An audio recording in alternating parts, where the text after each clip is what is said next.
Have you ever thought of birds as integral to the future of human development?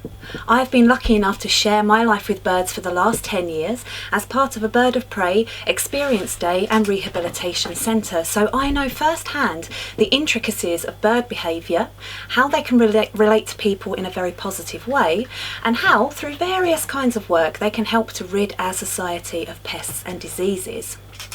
You can train birds to fly free. They can catch food for themselves and their handlers, and farmers have often employed falconers and their trained birds of prey to actually deter pest species from their crop fields, things like rabbits, pigeons and rats. And where we're based, we're employed by the local farmer to drive geese off of the crop fields. Now, if left unchecked, these pest species can have a significant effect on the final yield of that crop for the year.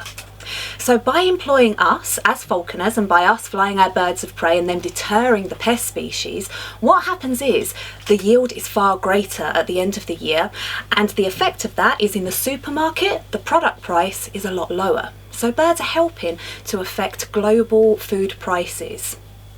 And without a doubt, birds have stretched our imaginations. They've made us strive for better technology.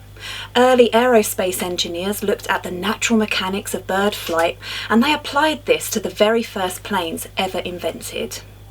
To this day, if you look at modern aircraft, you'll see the fuselage is the same aerodynamic shape as a bird's body, and the flaps and slats on the wings of a plane that allow the plane to take off and land, those designs were taken from the feathers on a bird's wing, which are employed to do exactly the same thing. But it isn't just travel and affordable food that birds can help us with. Birds are an emotional support for many people. They can help to heal our broken hearts and minds just simply by showing us that they want to stick around. Now, I think the bond between a bird that's free flying and a human handler is actually more significant than that of maybe a domesticated animal like a cat or a dog, for the simple reason that by them coming back to us after a free flight, they're basically telling us that they want to stick around. So that really brings us into a positive mental well-being state. We get feelings of trust, of loyalty, of friendship. And I think as a species we have suffered, certainly in this last year, from anxiety, depression, maybe not knowing what the future holds, feeling a lack of control.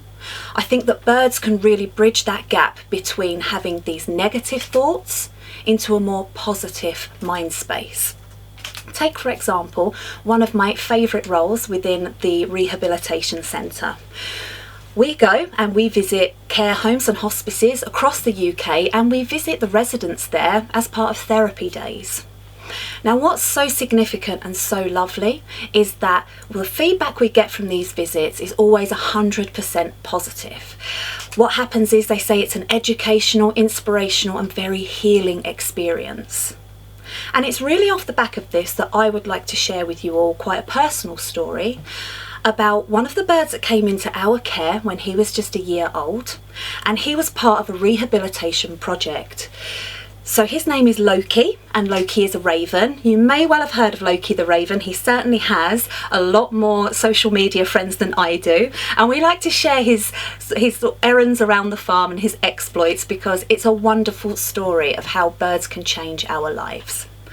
It was very obvious when Loki came to us that he had been mistreated by his previous handler. We know this because he was frightened of things like gloves, so we assumed that he was maybe hit with a glove. And he had extreme anxiety and depression.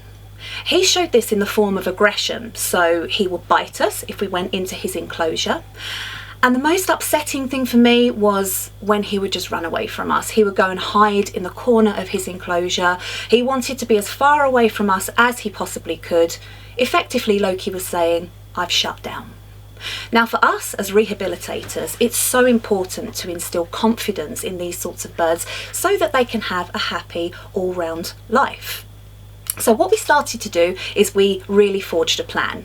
We knew that in order to get Loki to be the best version of himself, we'd need to build a bond with him. So we took ourselves off to a local pet store and we wanted to get puzzle toys for him. Ravens are very intelligent birds, and so what we wanted to do was to engage with him, exercise that brilliant mind of his as well as his body.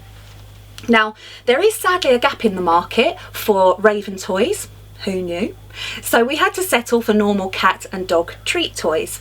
So we would put mealworms and cat biscuits in these toys. They were his favourite snacks.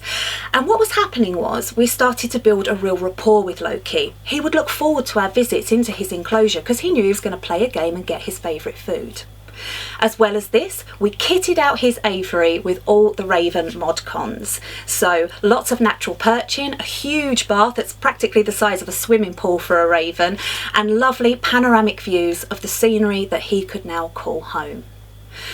And with his confidence growing, something really interesting happened. He started to vocalise to us.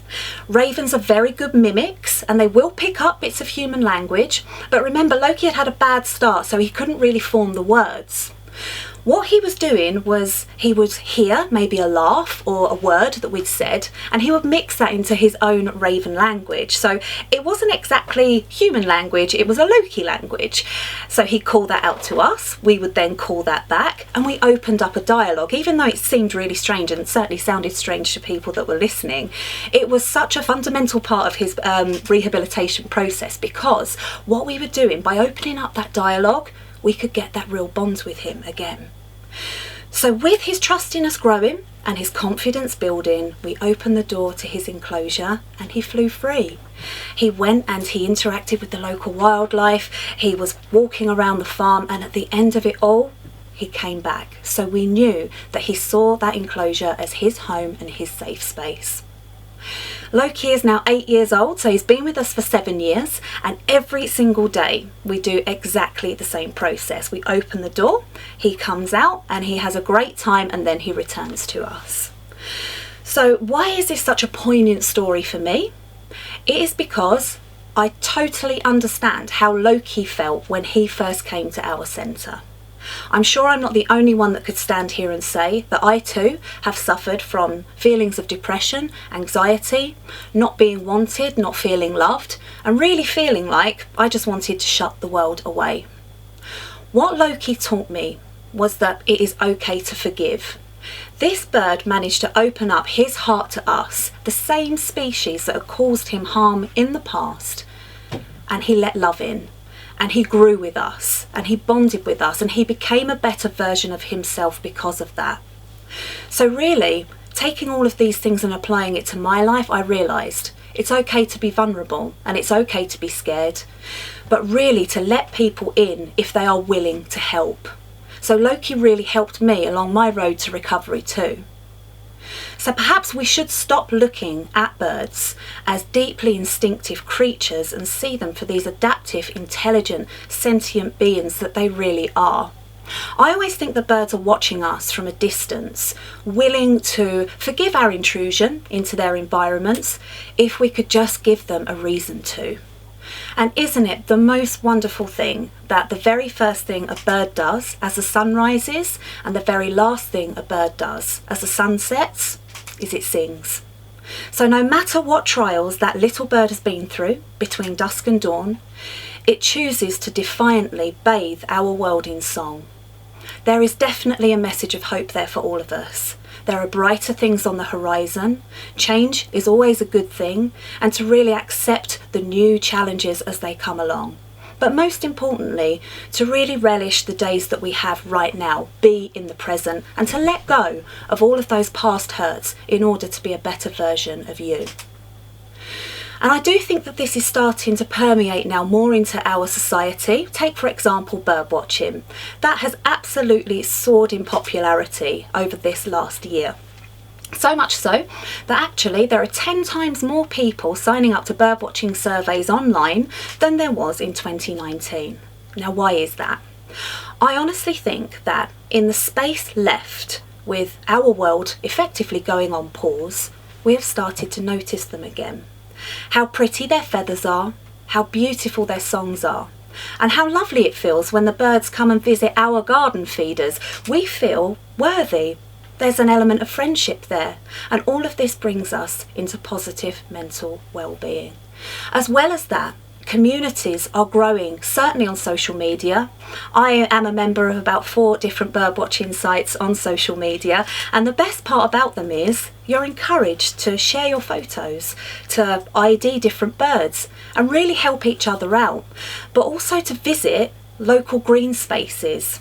So there's almost this idea of routine and getting out into the open, which again can really affect our positive state of mind.